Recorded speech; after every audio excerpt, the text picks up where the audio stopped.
ഇതൊരു ഗൗരവമായ ഇവിടെ ഒരു പ്രധാനപ്പെട്ട കാര്യം ഷാജി ജോസഫ് ഇപ്പോഴും നോക്കിയാൽ നമുക്കറിയാം ആം ആദ്മി പാർട്ടി 30 ലീഡ് ചെയ്യുകയാണ്. 30 ലീഡ് ചെയ്യുന്നു. 40 ബി ജെ പി. വളരെ ക്ലോസ് ഫൈറ്റാണ്. അതൊന്നും ബി ജെ പിക്ക് ഒരു വലിയ ആധികാരികമായ ഒരു വലിയ കുതിപ്പൊന്നും പറയാനില്ല. 70 അംഗ നിയമസഭയാണ്. ആകെ 70 അംഗങ്ങളേ ഉള്ളൂ. അതിലാണ് ഈ 30-ഉം 40-ലും എന്ന മട്ടിൽ നിൽക്കുന്നത്. അതിപ്പോൾ 28 ആയാൽ പോലും 29 ആയാൽ പോലും ഒരു പാർട്ടി കൊടുക്കുന്ന വലിയ റെസിസ്റ്റൻസ് ഉണ്ട്.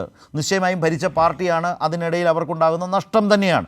പക്ഷെ പ്രശ്നം ഇതുപോലെ ഇത്രമേൽ രാഷ്ട്രീയ ആക്രമണം നേരിട്ട ഒരു പാർട്ടി ഈ മുന്നണിക്കകത്ത്, ഇന്ത്യ മുന്നണിക്കകത്ത് മറ്റേതാണുള്ളത്?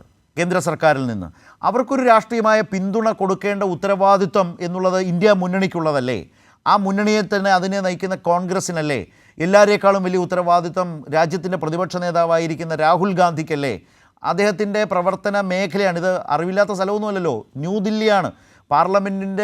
പാർലമെൻ്റ് അടക്കം നിലയുറപ്പിച്ചിട്ടുള്ള ആ മണ്ഡലത്തിൽ പോലും അരവിന്ദ് കെജ്രിവാൾ എന്ന അദ്ദേഹത്തിൻ്റെ ഈ മുന്നണിയുടെ ഒരു സഖ്യകക്ഷിയുടെ ഘടകകക്ഷി നേതാവിനെ തോൽപ്പിക്കുന്നതിന് മുന്നിട്ടിറങ്ങുന്ന നിലയിലേക്ക് പോയാൽ എന്താണ് ഈ മുന്നണിയുടെ രാഷ്ട്രീയ ഉത്തരവാദിത്വം ഉള്ളടക്കം?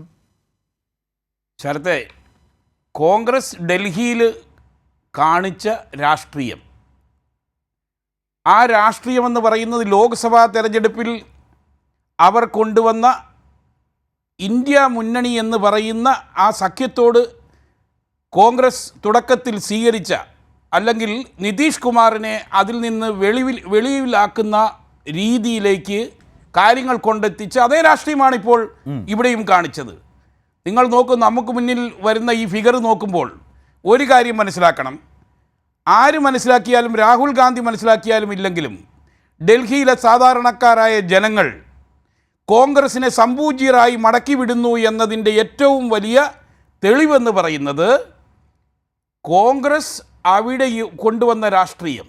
ആ രാഷ്ട്രീയം മതേതര ജനാധിപത്യ കക്ഷികൾക്ക് സ്വീകാര്യമല്ല, ഇന്ത്യ മുന്നണി എന്ന് പറയുന്ന സഖ്യത്തിന് ഒട്ടും ഭൂഷണമല്ല എന്ന് റെയിറ്ററേറ്റ് ചെയ്യുന്ന രീതിയിലാണ് ഇപ്പോൾ നമ്മൾക്ക് മുൻപിൽ കോൺഗ്രസിനെ പാടെ തൂത്തെറിഞ്ഞത് ഡൽഹിയിലെ ജനങ്ങൾ എന്ന് നമ്മൾ മനസ്സിലാക്കണം. ഇവിടെ രാഹുൽ ഗാന്ധി പ്രതിപക്ഷ നേതാവായതോടുകൂടി രാഹുൽ ഗാന്ധിയെയും രാഹുൽ ഗാന്ധിയുടെ വട്ടമേശയ്ക്ക് ചുറ്റും നിൽക്കുന്ന കോൺഗ്രസിലെ ചില നേതാക്കൾ, അത് കേരളത്തിൽ മുഖ്യമന്ത്രിയാകാൻ സ്വപ്നം കാണുന്ന ആളുകൾ ഉൾപ്പെടെ, അവരുടെ എല്ലാം രാഷ്ട്രീയ തന്ത്രജ്ഞത, കൊട്ടേഷനിൽ തന്ത്രജ്ഞത എന്ന് വിളിച്ചാൽ, ആ തന്ത്രജ്ഞതയെ വെറും സ്റ്റുപ്പിഡിറ്റി, വിഡ്ഢിത്തമെന്ന് ഡൽഹിയിലെ ജനങ്ങൾ വിധിയെഴുതിയിരിക്കുകയാണ്. ഞാനൊരു ഹിന്ദി വാക്യം ഒന്ന് ചോദിക്കാം, അതിൻ്റെ ഒരു അർത്ഥം ഒന്ന് പറഞ്ഞു തരണേ. ഓർ ലാഡോ ആപ്പസ് മേ ഓർലഡോ എന്ന് പറഞ്ഞ എന്തുവാ? എന്ന് വെച്ചാൽ തമ്മിലടിച്ച് മുന്നേറുക. ഇല്ല, ഇനിയും തമ്മിൽ മത്സരിച്ചോളാൻ. ഇനിയും തമ്മിലടിച്ച് മുന്നേറിക്കോളാൻ. ആര് പറഞ്ഞാന്ന് മനസ്സിലായോ? ഒമർ അബ്ദുള്ള കോൺഗ്രസിനോടും ആം ആദ്മി പാർട്ടിയോടും പറഞ്ഞ നന്നായിട്ട് തുടരട്ടെ, വിഷു അവസ്ഥയാണ്. നാടൻ ഭാഷ പറഞ്ഞ പോയി തമ്മി തല്ലി ചാകടാന്നൊക്കെ പറയില്ലേ, ഏതാണ്ട് സെയിം. എന്തു ദുരന്തമാണല്ലേ?